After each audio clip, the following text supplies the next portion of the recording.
Thank you, Ben Whiting, for pulling together that terrific video. Good evening and welcome to the National Writers Series. The NWS was founded 10 years ago in Traverse City, Michigan, with a mission to hold great conversations with great authors and to build the literacy skills of our area youth. Tonight, we're celebrating our 10th birthday and want to thank our incredible community for literally making it possible. Hi, I'm Lisa Thavet, and I serve on the board of NWS. I'm an educational consultant and comedic improviser, and I take joy in the art of storytelling through inspiring, funny, and live moments together. It is my pleasure to introduce Susan Goldberg, the editor-in-chief of National Geographic, and the first woman to serve in that role since it began publishing in 1888. But before I introduce Susan and Doug Stanton, it is my honor to announce the essay winners for our writing challenge, Life in the Time of Virus. We made an open call to the community to share with us what you are seeing, feeling, and experiencing during these times. And boy, did this community come through. There are essays that made us laugh, cry, and all of the emotions in between. Thank you so much to everyone who took the time to submit a piece of writing. All of the essays will be preserved for posterity by our friends at the Traverse Area District Library.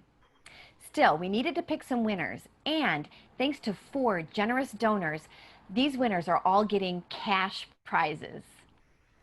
The winners in the adult category. First place is Anne-Marie Uman, who wrote Touch. Second place is Ashley Berzian, who wrote High, Low Times. Third place is Robert Brintnall, who wrote New Tricks for Old Dogs. In the high school category, first place goes to Athena Gillespie, who wrote Pandemic Percussion. Second place is Alyssa Masowitz, who wrote Taken for Granted. And third place is Emma Label, who wrote Create. In the middle school category, first place goes to Ella Kirkwood, who wrote La Ventana Cerrando. Second place is Alexis Beeler, who wrote A Deadly Dream. And third place is Alex Reynolds, who wrote Weirdest Bike Ride Ever. And finally, in the elementary category, first place goes to Isabel Brooks, second place to May Schillinger, and third place to Achezi Achampong. We have a special mention in the elementary category, and that's for Savannah Wells. Congratulations to all of the submissions. You can find and read these essays on our website at the National Writers Series. So now, on to our special anniversary conversation. Before joining National Geographic, Susan Goldberg worked at Bloomberg, USA Today, and the Detroit Free Press. Under Goldberg's leadership, National Geographic has pushed beyond its traditional coverage of women and race. She has won many accolades, including the 2015 Exceptional Women in Publishing Award and the Washingtonian Magazine selection as one of Washington's most powerful women. This year, InStyle magazine included Susan on its Badass 50 list, naming her as number 7 in its issue about women who are changing the world. Susan was born in Ann Arbor, Michigan. She's a proud Michigan State Spartan, and now she lives in Washington, D.C. Our guest host, Doug Stanton, is a co-founder of the National Writers Series and the Traverse City Film Festival. He is also a #1 New York Times bestselling author of The Odyssey of Echo Company, 12 Strong, and In Harm's Way. We invite you to ask a question during this conversation, so just go to the bottom of your screen and click on the chat button. You can type your question in there. We may not be able to get to all the questions, but we'll try our best. So now, pour yourself a glass of your favorite beverage, sit back, and welcome to your very own home screen, Doug Stanton and Susan Goldberg.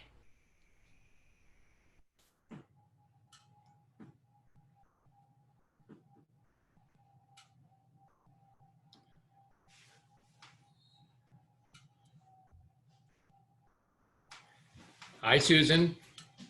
Hi, Doug. How are you? I'm doing just fine. Thank you for joining us. I don't know if you caught a little bit of that preamble video, but boy, for me, it was a trip down memory lane, and to have you here at the end of a 10-year journey is perfect. And I want to thank you for your time.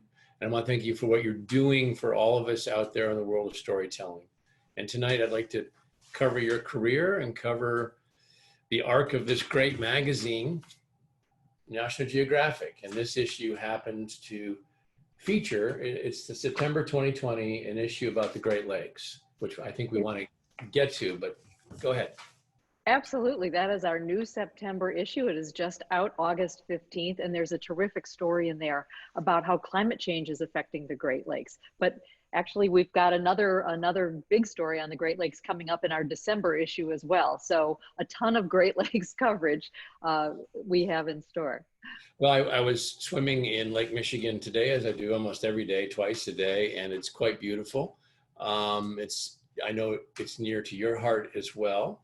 It's one of the things we want to talk about tonight, the lakes, climate, race, gender, and remind readers and listeners that we're still talking about the National Geographic. And maybe we can talk about where we were in 1888 when this magazine was founded. Well, absolutely. This sounds like a rich, full discussion. And, you know, I love talking about National Geographic. One of the reasons is because National Geographic, you find out if you're the editor of National Geographic, is so near and dear to people's hearts, not just in the United States, really, but all over the world. But we have really been on a 10-year or so journey from reverence to relevance. And that, I think, is behind a lot of the storytelling that we're doing today. That's interesting. You became, as Lisa said, in 2014, the editor-in-chief. Now you're the editorial director in 2015. So you really are at the wheel of one of the world's most recognized brands. Tell us a moment about the platforms that you're working on, and then we'll go back into the past. Well, sure. A lot of people who are our age, if I might be so bold, and older, really think of National Geographic as a monthly print publication. But today, really, we have bigger audiences even across our digital platforms. You know, in print, we publish in 33 languages, about 50 million readers all over the world see us, but literally hundreds of millions of people see us digitally. So we're the biggest brand on Instagram. We've got 141 million Instagram followers. We have just passed Neymar, the soccer player. We are just behind Justin Bieber. I am not going to rest until we pass Justin Bieber on Instagram. And of course, then we're on nationalgeographic.com. We've got a large presence, a very large presence on Facebook. We have a new podcast. We have a wonderful television channel. I mean, so we are out there on all of these different channels, and people can see our content in many ways. And the real change has been taking that cadence of a monthly magazine and really becoming a daily provider of news and information, and on the platforms where today's readers and users want to see our content as well. But that, I would imagine, comes easily to you. You came up as a daily news reporter. I did. Yes, go ahead. Tell us about that journey. Yeah, I mean, I come out of a newspaper background. You know, my first job was at the Seattle Post-Intelligencer. I was between my junior and my senior years at Michigan State University, and I went out there for what was supposed to be an 8 or 10 week internship, and really I just never went home after that. I left college to stay out there as a full-time reporter. But I always do tell people I finally did finish my college career at Michigan State University when I went to the Detroit Free Press as a reporter, because I was able to take some classes that Michigan State offered at night in that area. But that's really how I got started. That's impressive that you actually went to school working at the Free in about 1984, if I remember. And at the same time, you're the first woman assigned to cover the state legislature after this internship in Seattle. Is that correct? No, that's correct. I mean, I went to the Free Press for the first time in 1982. And then in 1984, the Free Press sent me to Lansing. I was the first woman that the Free Press had sent to Lansing to cover the governor, then Governor Engler, and the state legislature. And what I find so incredible about that is That was 1984. I mean, shouldn't the Free Press have sent the first woman to Lansing in about 1934, right? But Right. here we are in 1984, and you know, I was a very young woman, and these state lawmakers didn't seem very interested in having a young woman ask them a lot of kind of impertinent questions, but you know, just kept plugging away. Um, I know we have some really fascinating slides you provided. Let's look at slide 1 and 2, if we could. Well, so this is me working hard. This was actually on assignment in Seattle. I went out, I don't remember the story anymore, but I think that's Lake Washington. I was out with one of our photographers named Robert DiGiulio, and he took this picture of me. I'm about 20 years old. I'm about 60 years old now, so you can see that's quite a while ago. This is kind of a funny picture. This is after I got to National Geographic. I think this is in 2015 or maybe 16, and we have a writer who is walking around the world. His name is Paul Salapak, and he's tracing the path of humankind going all around the world. So he started in Ethiopia, and he's walking all the way to the tip of South America. I mean, this is you know, more than 10-year journey. It's 21,000 miles. And while he was walking along the border of Turkey and Syria, I joined him for a few days. And my husband also came with us. My husband kept saying, as we were walking very near the Syrian border, he kept saying, "Are you really sure we should be here?" And I think that was a very, actually a really good question. Anyway, this is from that time. And the editor and you said, "Oh, don't worry about it. It's fine." Yeah, I said, you know, and Paul, our writer, said, "Look, you can see Syria from here." And my husband just was going, oh my gosh, what are we doing?" So, you know, let's go to slide 3, and then before we do, Ben, and by the way, this is Ben Whiting is running the whole board behind the scenes here. There we go. What's different about this picture, everybody? Tell us what this is. Well, you know, at National Geographic, we are known for our visual journalism, and I believe that you can, you know, tell a lot about what's going on, sometimes just by looking at a picture. And this is really one of those pictures. Of course, this is a collage. This is me and the 9 men who preceded me as the editor of National Geographic.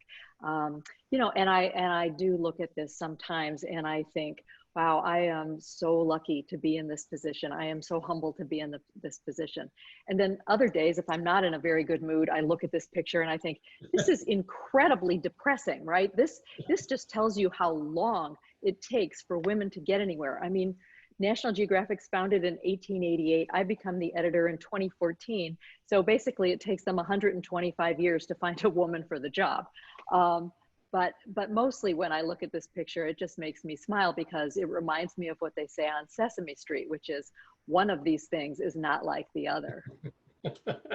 Well, it wasn't until 1959, I think, that a woman even appeared on the cover of the magazine. That is true. You know, that's actually the year I was born. That's when we finally, this is a coincidental, by the way, we finally did have a picture of a woman on a magazine. And it's kind of an interesting cover though, because it's a woman looking at shells and it's a colorized photo, something we would never do. And what's so amazing about this cover is the woman is so insignificant that we don't even know her name.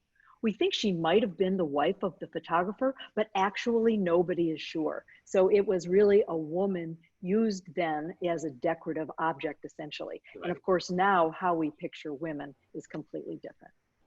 Yeah, I think one of the things we can touch upon tonight is that the journey, the editorial journey, the lens that this magazine is projecting now is also mirrors so many other important fractured lenses in this country, which you and others, I think, are trying to repair. You know, the magazine, just for those listening, that was an amazing decade. The 1880s, the Gilded Age. 1888, the magazine comes into being. In 84, Mark Twain published Huck Finn. The Civil War has been over now for a bit. Andrew Carnegie's about to give about $4 billion away, he writes, of his own wealth. Alexander Graham Bell it's this electric era, and tell us what does it birth when it gives birth to the National Geographic? What is that like? Well, so it was January of 1888, and about 30 men of science and letters are gathered in Washington, D.C., and that is when they vote National Geographic into existence. And it really started out as a scientific journal. There were no photos in the magazine then.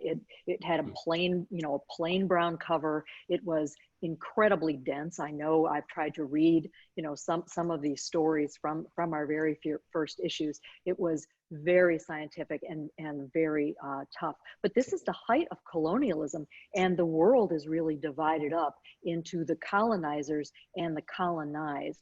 And I think it's fair to say that in those early years, and well into the 1900s, this is really the view of the world that National Geographic presented to people. I will tell you a funny story. In 1906, we showed people this brand new invention. It was flash photography. So for the first time, we were able to show people pictures taken at night. And we had some pictures taken of animals in the night. And two of the board members of National Geographic quit, saying we were becoming a dumbed down picture book. So I do think it's kind of interesting to see where that all ended up. Obviously what we are probably best known for is our photography. So I think it all turned out okay in the end, but that was a very controversial decision at the time. But what I think it tells you is that National Geographic has been willing through the years to really try to push various envelopes. Right. And also it's met resistance. And you could have said, don't worry, Bob Dylan's going to go electric too, but that probably would have fallen on deaf ears. Right? Probably, but I think all of our readers would understand. Yeah. 1896 is an important year for the magazine. It publishes what? Exactly. Picture number 20 here in our little slideshow. In 1896, we publish what becomes a very important picture, and we don't know much about this picture. On the back of it, and it's in our archives, all it says is Zulu bride and bridegroom, photographer unknown. But the reason that this picture is so important is here we are 8 years after National Geographic is founded, and this becomes the first picture in which a woman is the subject of a photograph. Now, we would not take or show a picture like this these days. I think this really shows some of the, how we exoticized people, I would say. But, this does start a long evolution of how we pictured women. And if you go to slide 21, there was a period, so this is from the early 1930s, and there was a period where we're showing women as these beautiful, beautiful objects. I mean, this is obviously a lovely photo, but women were these beautiful creatures. And then one of my favorite slides, slide 22, this is from the late 1940s. And there's a period there in the 40s and the early 50s where there's just pretty women, smiley women, all these smiley photos of women showing off, props or really themselves. And it isn't, until the 60s and the 70s that we start seeing more real pictures of real women, doing real work, getting educated, showing real emotions. And then one of my very favorite pictures is number 23 here, slide 23. Yeah. Now, this is just from a year or two ago. And this is showing women as, a woman as a warrior, right? This is Marine Corporal Gabrielle Green, and she is training for deployment. And what I love is, she has pretty much thrown a 200-pound man over her shoulder. She is climbing up a steep ramp. You can look at her expression and she is not going to drop this guy. She is resilient. She is determined. And that tattoo on her thigh there, what it says is, the fire inside me burns brighter than the fire around me. And I think that those are just amazing words to live by and really tells you about the way that we're depicting women now. By the way, those of you watching this book, Women, is really a fascinating compendium of what Nat Geo does so well. And it also is accompanied by some wonderful essays. Christiane Anapora, I know, is interviewed. I know you have a preface. So I highly recommend it. It is for sale. It's 20% off at Horizon Books because of this event. But it has, I just want to, you just showed that picture. And then there's this other great one on page, go buy this book and look at page 370. There's a picture of a coal miner mom telling her daughter not to get married. And it's just this, if you go back to some of the earlier stuff, I have this book as well, 100 Years of Adventure and Discovery. And I think it's probably came out in 1988. And it's just, the transformation is just so startling, Susan, and fascinating and stimulating. Well, thank you for those kind words about the book. I'm really proud of, all of the people who worked so hard on this book. It's 450 images, 512 pages. It weighs 6 pounds, and it really tells you a lot about the journey that women have taken over 3 centuries, the 1800s, the 1900s, and then of course in our current century. And I think it's worth pointing out that one of the reasons there is this narrative arc is not only are women doing things that they didn't used to do, but of course we have a lot more female photographers right now. And it is certainly fair to say that they might see the world in different ways from male photographers, and they, in some places in the world, are granted access to women that Right. male photographers would not even have. So it's just I think it's really changed the way we're able to depict the lives of women. About 3/4 of your photog staff is women. Who is Sarah Lean? So Sarah Lean was our director of photography. She actually just retired last year, but we have a new director of photography who's also a woman in our photo department, which is made up of really photo editors. It is about 3/4 women. Most of our photographers, most people don't realize this, but the vast majority of the people who take pictures for us, either for print or digital or both, they are contract photographers. So we're able to work with photographers all over the world. And we have worked very hard on making sure that the people taking the pictures are as diverse as the world they cover. Yeah, I think people might be surprised, having worked as a contributing editor elsewhere. It's unusual to have such a Titanic of a ship that you're heading not be a, quote, women's magazine, because most men have dominated the magazine publishing trade in the general interest area for so long. And certainly National Geographic is a general interest magazine. We are, and for many, many years, and even today, when you look at the people who do most of our work in print, there's still a majority of them who are men.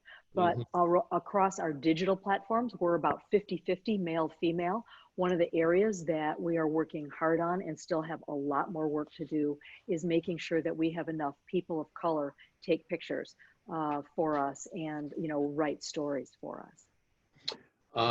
You have 64 million images stored in a 2-story archive there, identity controlled. That's got to be a boggling thing to go through. What leads the way for you, the prose or the photo? Tell me, just before we move on to some of the topics that are hot button issues right now, how do you choose a Nat Geo story?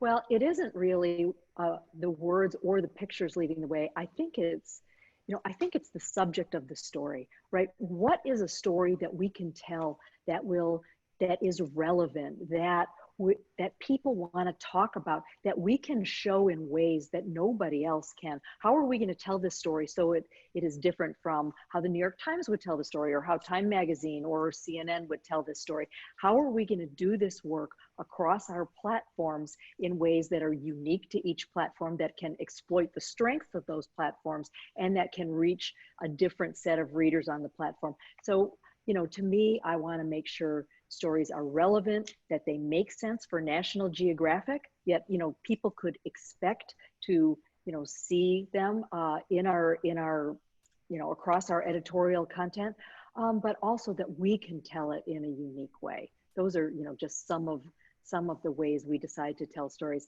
I would just add one thing, which is, you know, Alexander Graham Bell, who was our second president at National Geographic, said that we should show the world and everything in it. Now, to me, that is terrifyingly large. So we don't try to do absolutely everything. What we want to tell stories about is about natural history, about the human journey, about you know, about scientific innovation, and really about the environment and conservation. Those are the main areas that we tell stories about. What makes a good story for you? Is it, I know that your interest, actionable items, would you say, things that we can read and let's talk about the Great Lakes for a moment. You've got this issue coming up in December. I'm getting questions already in the chat. And by the way, those of you watching, please keep them coming. We'll get to them here in a moment. People want to know what's the angle for the December issue and what's going on with our lakes, because they're really high right now. They are really high right now. And, you know, I unfortunately wasn't able to get to Michigan this past summer, or during this summer, like I usually do. But when I was out there last summer, I really noticed how high the lakes are. You know, and that is one of the things we talk about in the December cover. It will be actually the cover of the magazine in December. So first, it's a cover story, and we're going to look at all of the real challenges that the lakes are facing. I think one of the interesting things about the Great Lakes is, you know, as a Midwesterner, you know, and as a Michigander, I think about the Great Lakes all the time. But having lived on both coasts, the East Coast and the West Coast, I will tell you that, you know, a lot of people from other parts of the country rarely think about the Great Lakes. And, you know, they should. It's 20% of the fresh water on Earth. It's about 85% of the fresh water, you know, in the United States. And the lakes are facing so many challenges, you know, from climate change and intensifying storms and, you know, rising lakes, agricultural runoff, creating those algal blooms, invasive species. I mean, you can kind of name the challenges. And while I'm often glad that people from the coast don't really think too much about the Great Lakes, because I don't want everybody from Los Angeles vacationing in Petoskey. Right. The problem is that when people don't think about the Great Lakes, if there isn't a light shined on them, it makes me worry that the steps needed to preserve and protect them won't be taken. Which leads us to the point you made about science, right?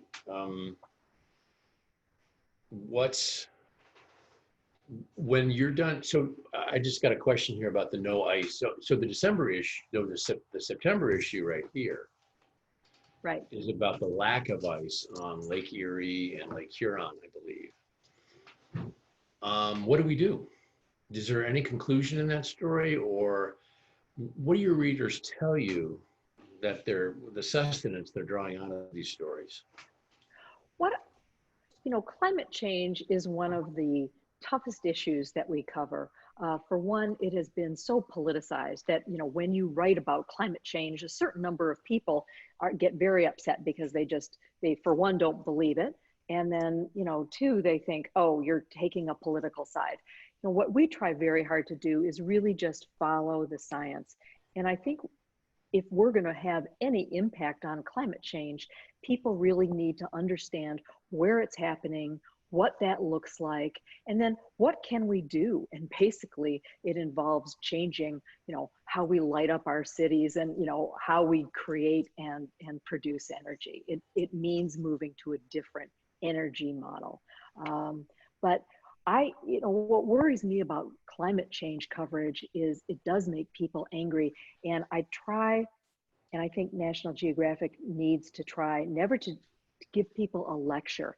I want people to learn about climate change by, say, reading about the Great Lakes, or by reading about how a landscape has changed, or about how a species might be threatened because their habitat, is undergoing threat.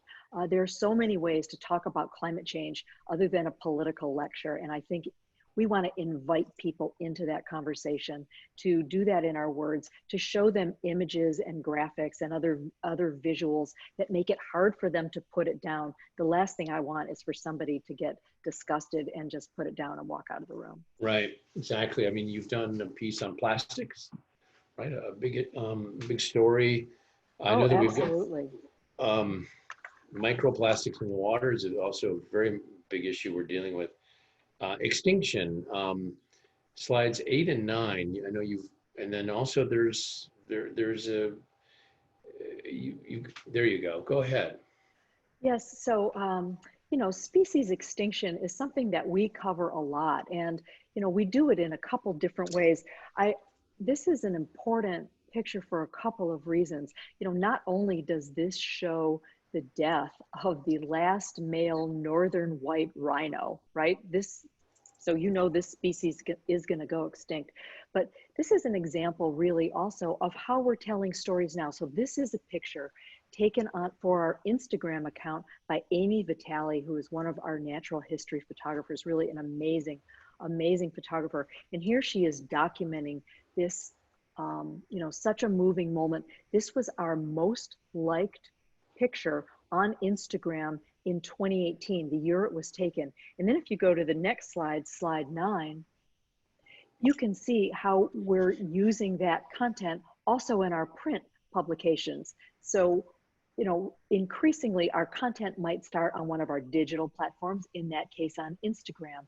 And here you can see it became the cover of our, I think it was October 2019 issue, which was all about the extinction crisis that we are seeing, and that is so important. And I'm very proud of this. If you just go though to slide 24, I'll show you another way that we're telling the story of animals. Yeah, so this is a wonderful project. It's by Joel Sartori, one of our photographers. It's called Photo Arc. And what Joel is doing is going around the world photographing the 15,000 animals in captivity. And the reason he's doing that is because if we stay on the road that we're on, half of those animals will be extinct by 2100. So what he does is, as opposed to kind of the hard-edged photojournalism that you saw in Amy's picture, Joel essentially takes beautiful glamour portraits of these animals. So you can go to slide 25, and so you have these absolutely gorgeous species. You've got lions, and then if you go to 26, tigers, and 27, you've got lions and tigers and bears. But he takes pictures of all of the animals, even the ones that people never think about. And if you go to slide 28, you can see what we did with some of Joel's work a few years ago. So this is another way to talk about the extinction crisis, to invite people into that coverage. Because what Joel says is, if you can get them to care, if you can get them to fall in love, then they're going to want to take action to help these animals. And I think that's a very important lesson that we can apply to lots of our coverage. It's an interesting way to kind of beta test the image on Instagram. How do people follow? What should they follow on Instagram to get this stuff? Thank you for asking. We have a number of accounts, but our main account is @NatGeo. And it has, as I said, I think it's about 141 million followers at this point. So do follow us @NatGeo. Wow. Let's talk about April 2018 for a moment, and your issue, and I think it's slide 10. Switch gears here a moment. Do we have slide 10? Yep, okay. Tell us about why the National Geographic is publishing this story in 2018. So if you, on the left side of that picture, you see a story called The Stop.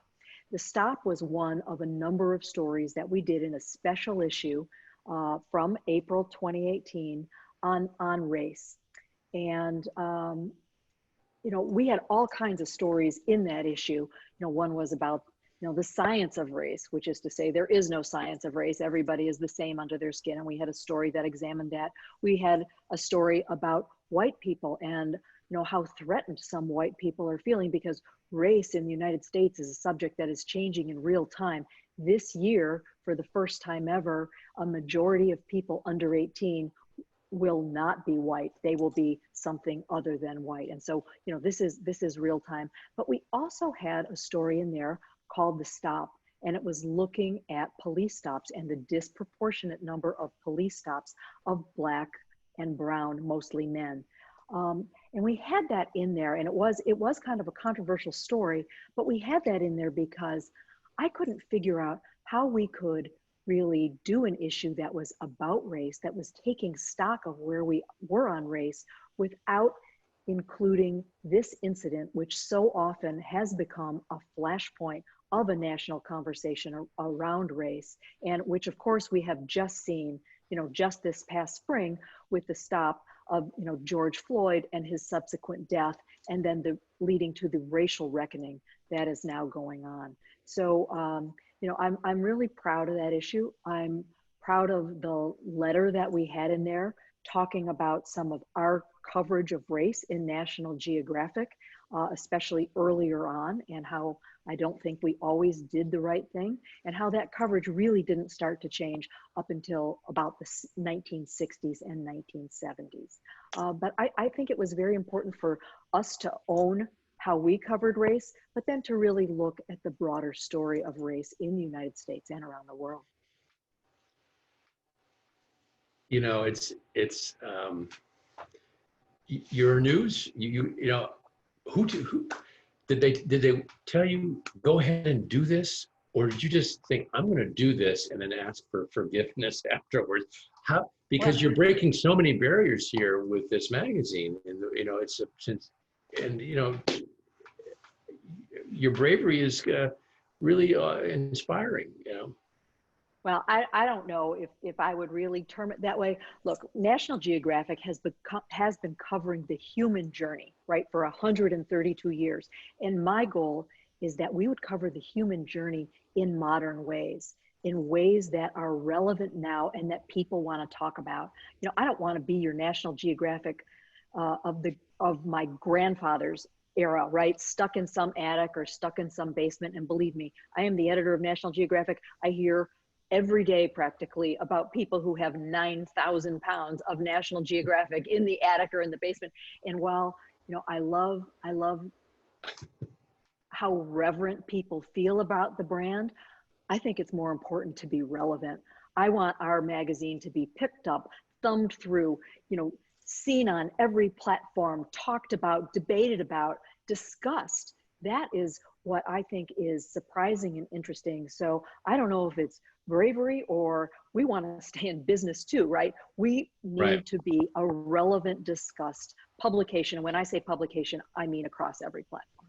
Right, because we're not talking just print anymore by any means. Oh no. Yeah. Well, your transgender issue with Avery Johnson had an upside and a downside, but a bigger upside. Oh, way bigger upside. So, you know, this was in January, I think, of 2017. We decided to do an issue about gender. Actually, it wasn't really about transgender, but most people think about it that way because, you know, we ended up putting a transgender person on the cover of National Geographic. As far as I know, it is the first transgender person who has ever been on the cover of National Geographic. And we had gone all over the world. We talked to 80 children about the role that gender played in their lives, 80 9-year-olds. And we chose to talk to 9-year-olds because 9-year-olds, well, they're incredibly articulate. They understand how the world works, and they also tell you the truth. So, you know, we talked to little girls who talked about, you know, being a girl means I can't do this or I can't do that. We talked to a lot of little boys who said, hey, there's nothing better than being a boy. And one of the people we met on that journey was Avery Jackson, a 9-year-old transgender girl from St. Louis, Missouri. And she said the most profound thing.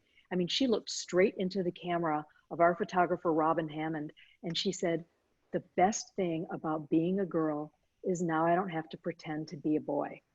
And, you know, that just knocked us out, because there is a lot of discussion, not of gender being a binary boy-girl thing, but of the lives of people on the gender spectrum. And it just seemed incredibly profound. And I would say one other thing about that issue is, look, I've been a journalist. I'm 60 years old. I've been a journalist, working journalist for 40 years. I have done a zillion stories about so many things. I have never had more people come to me either in person or by email or letter or, you know, Instagram or whatever, Twitter, and say, the fact that you put a transgender person on the cover of National Geographic allowed our family to have a conversation that we could never have before. And I must say, I have been so touched by that reaction, and it really has stuck with me. Yeah, that is very satisfying. When you got the call from the headhunter at when you were working at Bloomberg and Washington at the Bureau, did they say you get to do all this fun stuff, or what was that call like? It was true. I was at Bloomberg, and at Bloomberg, of course, you know, you kind of got in trouble. I was running the Bloomberg Washington Bureau, and you got in trouble if you were beaten by Reuters by 1/10 of a second on, you know, some story. And so it's like, oh my gosh.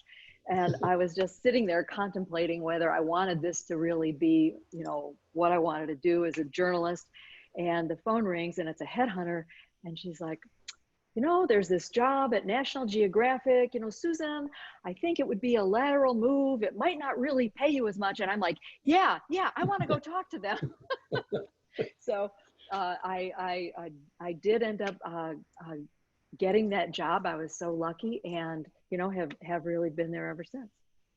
You came also up from the San Jose Mercury News and Cleveland Plain Dealer. I have one question.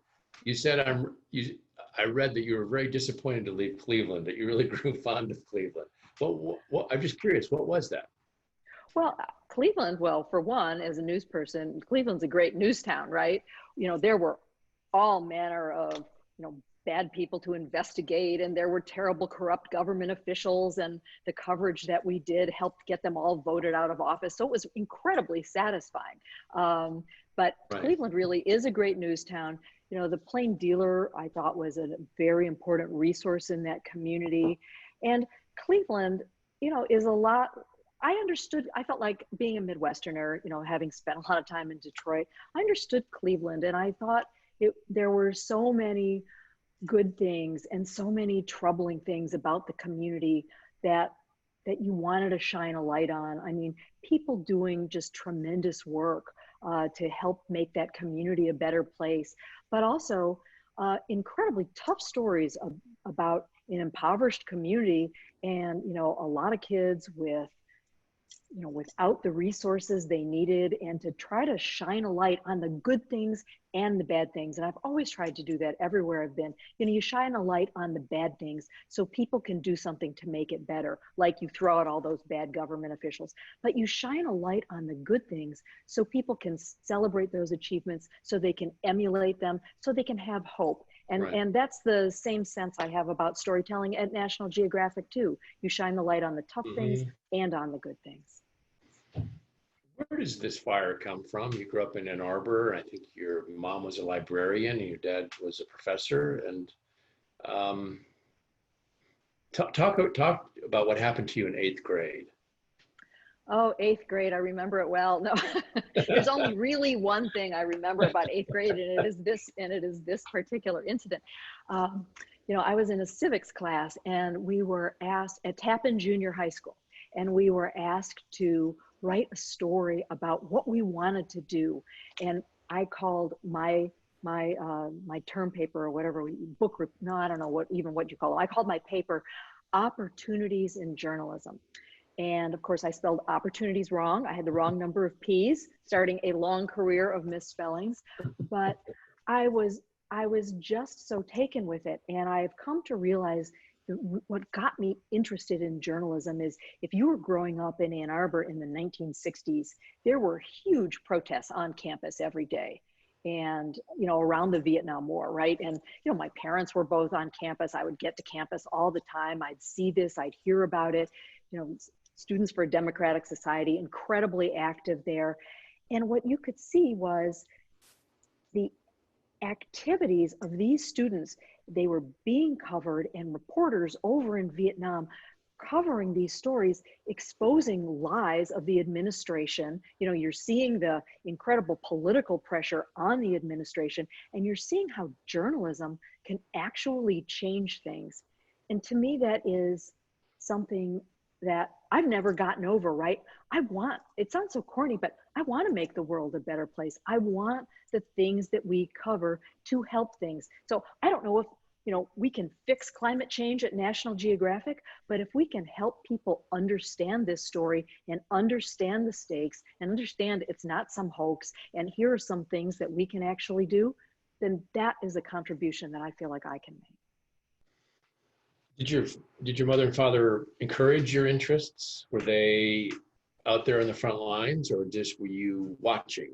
Because you weren't. I mean, you weren't that old in 1968. You know. I mean, no, I was like, you know, 9, 10 years old, right?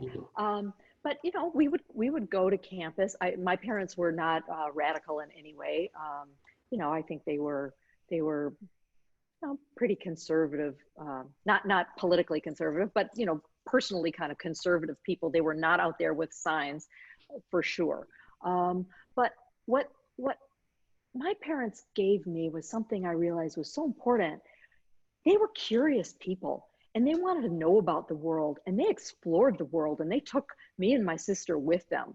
And what a privilege as a kid, right? To be able to go around the world. My dad had sabbaticals, you know, in a number of foreign countries, and then we would take more and more trips. So we didn't have, you know, tons of money or anything, but they were curious people, they were educated people, and anything we had went into satisfying their curiosities about the world.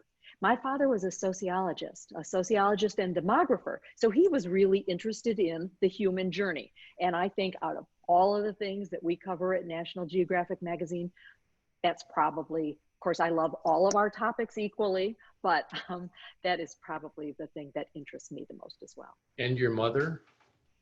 She was a librarian. On campus, she worked at the undergraduate library and then at the graduate libraries. My mother, she was she knew like every word. She'd read every book. You know, whenever I'd ask her how to spell something, she'd say, "Oh, go look it up." I mean, it was, you know, she was kind of a typical librarian in those ways. I'm getting a lot of, they seem lighthearted, but actually, if you know the rivalry, they're very serious questions. And it's just very quickly, why did you choose MSU instead of U of M? Believe me, I have never heard the end of this. I can never talk to anybody from Michigan if they don't ask me this. So I went to MSU for a really simple reason. Well, two simple reasons. One, I needed to get away from my parents. You know, as much as I loved them, you know, it was Ann Arbor in 1977 was a really small town. So I needed to get away from my parents. But the other reason, and probably the bigger reason, is Michigan State had a journalism school and a well-defined journalism program, and the University of Michigan didn't then and still doesn't now.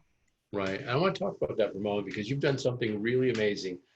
I know that you took an internship in Seattle at the Post-Intelligencer, and you've started your own scholarship endowment program talk about that for journalism students. Go ahead. Well, I did that because, you know, when I had my internship in Seattle in 1980, you know, I was paid. You know, I got the first rung of the, you know, of the pay scale for reporters. It was about, I don't know, about $15,000 or $16,000 a year is what it amounted to. But it was a paid internship. Now, unfortunately, so many of these internships are unpaid.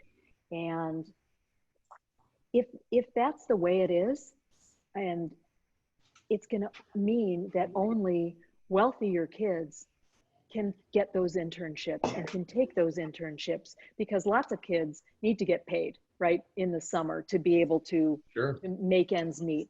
And so, and I don't think it is right for internships to be unpaid, but I can't fix that part.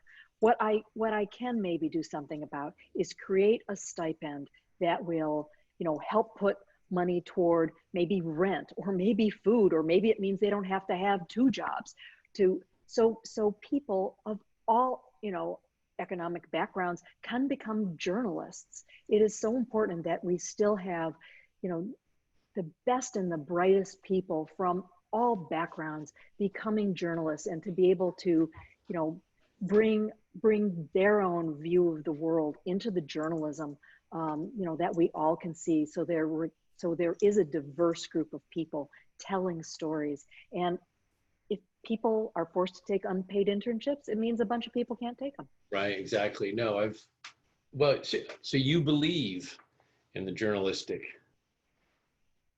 journey. You know, in a world where so many people don't think there is, quote, accuracy or truth, you do believe in it. There is a sense of truth to be had.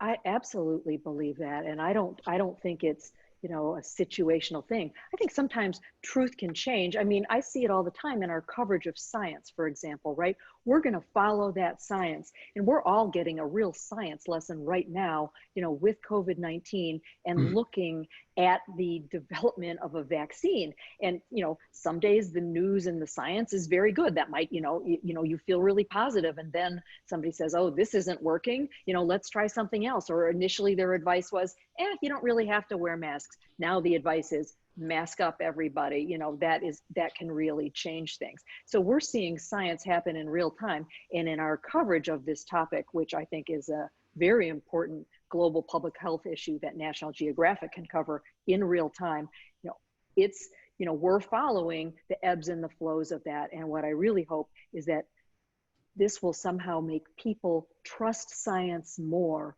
rather than less, you know, because we are like, you know, we really are seeing it. But, you know, to get to your larger point, I do think there is objective truth, and that it is our job to seek it out, to find it, and to print it on every platform. Your August issue is on the pandemic, isn't it? If people are, where can people get the National Geographic?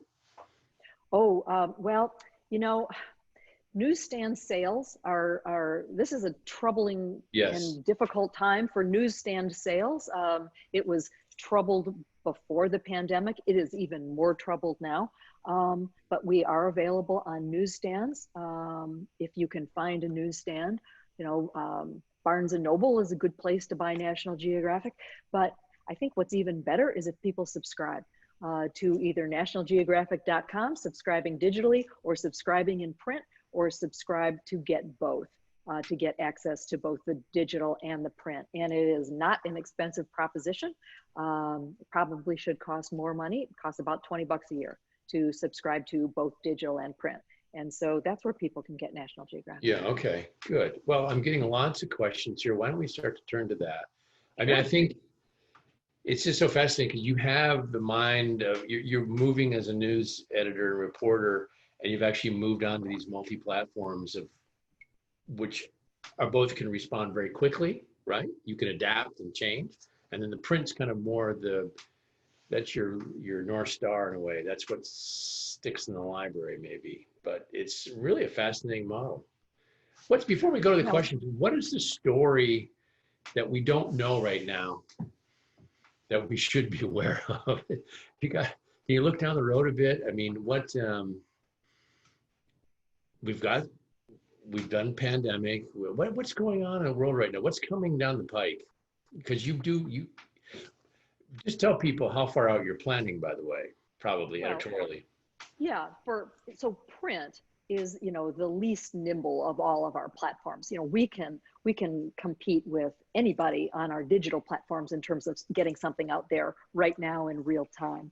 But when it comes to print, we are planning, you know, at least 6 months in advance, if not a year in advance. Now, because of COVID and our inability to travel in the way that we had expected, we're having to make lots and lots of changes.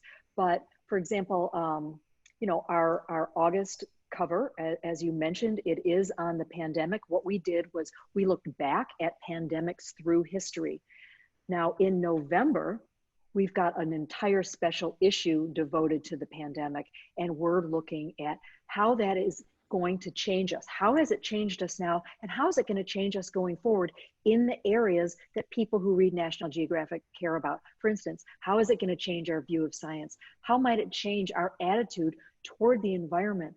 How is it going to change human societies and interactions? And I think it's a very exciting issue, and we have gone all around the world with photographers and writers telling the story about how that is working all over the world, how the world is changing. But we had to make a decision, some months ago, that we were going to do a special issue in November on the pandemic. Some people a few months ago when we made this decision said, oh, no, it'll all be over by then. Unfortunately, it turned out not to be the case. I would have rather been wrong and had an issue that was, an out of time issue than unfortunately had a really well-timed issue on the pandemic. It makes me sad, really.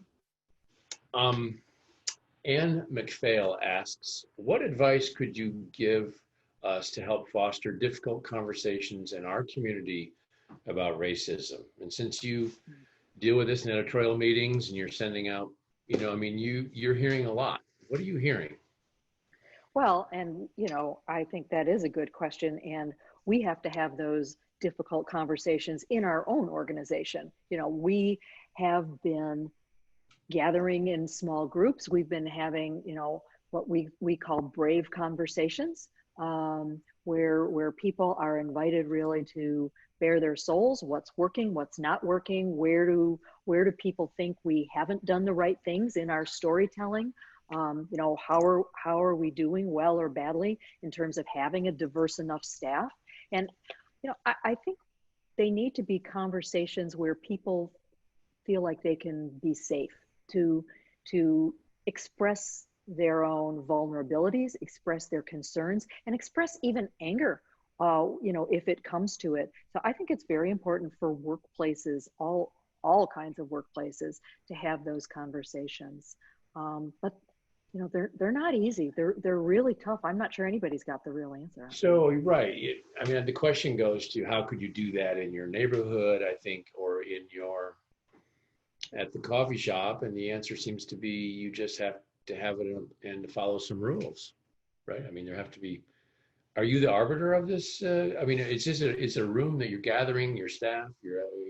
Well, right now it's a virtual room. Yeah, got it. Right. Look, I am actually quite proud of the work that the Disney company is doing around this. People might not know, but National Geographic is majority owned by the Walt Disney Company. Before this, we were majority owned by Fox. And so Walt Disney, I think, became our majority owner. It's been about a year and a half, I think.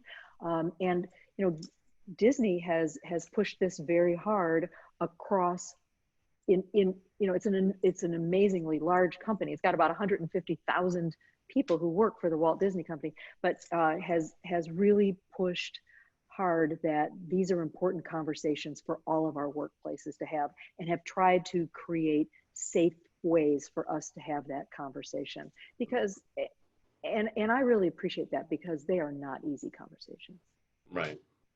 Besides, you mentioned you weren't a good speller. What? Oh, you spelled opportunities wrong. What is, I'm getting some questions just for a moment here, just about being a reporter. What does it take these days? I get so many questions, you do too. How do I start? What do you tell people? Well, I think if you want to be a reporter, you've got to be interested in people. You've got to believe that, everybody can be a story or has a story to tell. And you just want to know about all kinds of things. I think getting that first job now is really tough. It was never easy. Even when I started, it was pretty hard, but now it is even harder. However, that said, there are more outlets, there are more places to go that you can, get a job, because there's more places telling stories. But what you need to be is perseverant. You need to, be devoted to being accurate, to being, to gather that information ethically. And then you've got to figure out how to tell it to people in a way that will be, enticing for them to want to read it. So you've got to be a pretty good storyteller too. A good writer. Good writer. Am I wrong in telling people who ask me that if you stick with it, you'll have a career? Oh, I don't think you're wrong. And I think not only, look, lots of people change their minds about their careers midstream and decide to do other things. But I think if this is what you want to do and you are just devoted to doing it, I work with young people all the time who are just determined to write for National Geographic, and they might start out, submitting freelance stories, and then, we start calling them, and then we call them a little more. So it really is possible. And I think you can be determined and sort of bull your way in there. I do. And yeah. I think that those perseverant young people, I'm always really impressed by them, because it's one of the characteristics you kind of need to have to be a good reporter. So if I see you being perseverant and following up and following up and following up, and if you've got, something to offer, then yeah, I think you can do it. You prefer a phone call or a text? Oh, I don't ever prefer text. I probably prefer there you go. email, though. Yeah, say that again. That's in all caps. Oh, okay. Is that the advice you give young people? I don't like doing anything by text. I make too many typos. But I'll text my husband, like when he's at the grocery store, and say, "Hey, I forgot to tell you, get some milk." Well, yeah. But that's like about it. No, I would prefer an email, an old-fashioned email, which I know is practically tantamount to snail mail these days for younger people. But an email is a really good way to get in touch. Chris Elliott asks, was there a story you wanted to cover but weren't permitted to investigate? And I guess we could broaden that out to the Free Press Forward. No, I actually can't really think of one. I mean, you asked me before, do I ask permission? Do I beg for forgiveness? And I would say, largely it's the latter.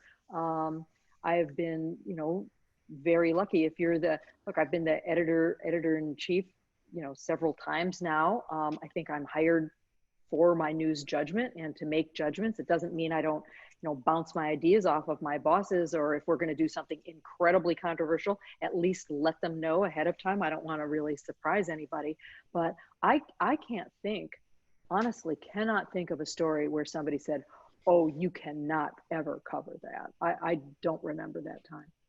Do you like writing? Do you like reporting? Do you like the act of sitting down? I know you still have to do it. You did the introduction to, this. Oh, that was really fun. I really do like writing.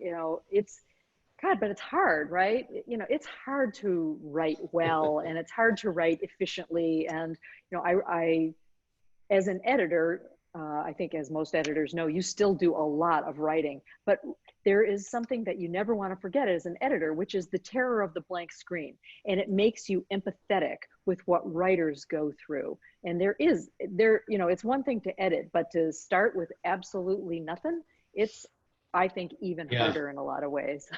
I'm so glad to get this question. There's quite a few of them. It's a repeat. Love the insect edition earlier this summer. What did you find most surprising about these beneficial creatures? That's a good question. Well, so we did a story about the insect apocalypse, essentially looking at how many fewer insects there are all over the world. I mean, the numbers are diminishing incredibly quickly. And I think the headline on the cover was something like, "You're going to miss them when they're gone," because insects do all kinds of important things, and they're the base of the food chain in a lot of ways. What surprised me? I guess I didn't realize how how severe of a problem it was. When I think, I think when I, and probably most people, think about species extinction, you're thinking about, oh, chimpanzees are in terrible trouble, polar bears are in really, terrible trouble. You're thinking about all of these more charismatic animals. It really starts though at the bottom with insects. And this is one of those examples of shining a light on a problem for people so they can really understand and appreciate it, and maybe don't use so much pesticide, right? Or, take other action to prevent this insect apocalypse we've got going on right now. Right. Yeah, no, I hadn't thought of that either. And we're almost out of time. We've got a couple minutes left. I think, is there any tough editorial call you've had to make? I mean, I love newsrooms. I think they're so fascinating, and people don't really get to see, and everyone loves a good newsroom movie, but what does it look like when you're closing the issue and you've got to make some calls? Is it, do you hang the issue up on the wall? I don't know what you used to before you were. Yeah. Yes. Before we were all working at home, when we laid out the physical magazine, we have these kind of racks where you can literally put the pages of the magazine up on the wall, and then you can look at the stories, you can look at the order of the stories, you can start swapping in and out pictures. Of course, that's not how anybody reads a magazine, but you can sort of see the same thing, see the whole thing at once. Now we're needing to do that digitally, and I would say that's tougher. I think it's a little tougher to have that big picture view. But look, there's always hard editorial calls, right? We've got a story coming up in our October issue. I don't really want to talk about it, but people will be able to see it in about a month. But there were all kinds of, it was fraught with ethical and legal issues about a very important topic about human trafficking. That's really all I'll say. But how far do you go in identifying the people involved? What are the legal constraints, even for people who want to be identified? Should you identify them? There's always really difficult decisions. When we put Avery Jackson on the cover, a 9-year-old transgender girl, we had not only a big discussion with her parents, but we had to have that discussion with ourselves. Should we be putting a 9-year-old transgender girl on the cover of National Geographic? Some of our readers, some thousands of them, didn't agree with that decision and were very upset by it. Many more readers, came to that content because they saw this cover. But so we're always faced with complicated choices, and I think it's one of the most rewarding, satisfying, intellectually invigorating, but also terrifying aspects of some of the jobs of being the person in charge. Yeah, it's a huge issue. It's going to be a widely read issue of the magazine. As we close out here, what's the big story of 2021? Is it environment? Is it race? Is it politics? Or stories. It's pretty easy to look at 2020 and know what our 3 biggest stories are, right? It's COVID, a racial reckoning, and an election, right? And those 3 things have sucked all of the air away from all of the other issues.